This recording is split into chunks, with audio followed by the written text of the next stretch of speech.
Friends, இங்கே பாருங்கள், சந்துக்களி செய்கிறதுக்காக சந்துக்களி மண்ணை வாங்கிட்டு வந்தோம். இதை செஞ்சிட்டேன். சந்துக்களினா இதுதான் சந்துக்களி. அதுக்கு தேவையான பொருள், நம்ம சாப்பிட்றதுக்கு தேவையான பொருள் என்னென்னா, இது வந்து எள்ளு பொடி.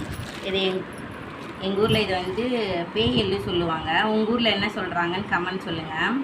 இந்த எள்ளை வந்து க்ளீன் பண்ணிவிட்டு வறுத்து இது மாதிரி பொடி பண்ணி வச்சுக்கணும். இது மாதிரி பொடி பண்ணி வச்சுக்கணும். அடுத்து இந்த பருப்பு வந்து அவரை பருப்பு சொல்லுவாங்க எங்கள் ஊரில்.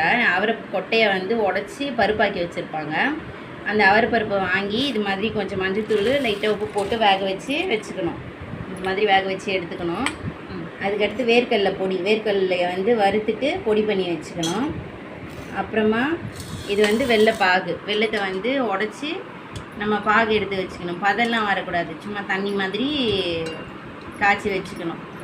அதுக்கப்புறம் எப்படி சாப்பிட்ணுன்றத காட்டுறேன், எப்படி பரிமாறுறதுன்னு காட்டுறேன். இந்த களியை வந்து ஒன்று எடுத்து வச்சுக்கணும் தட்டில்.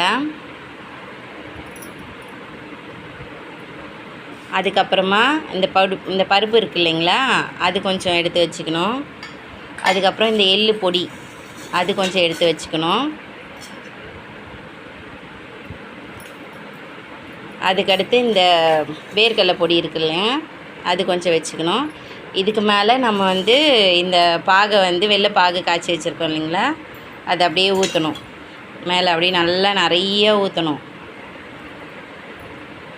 ஊற்றிட்டு இது எல்லாத்தையும் கலந்து மொத்தத்தையும் இது எல்லாத்தையும் சேர்த்து மிக்ஸ் பண்ணி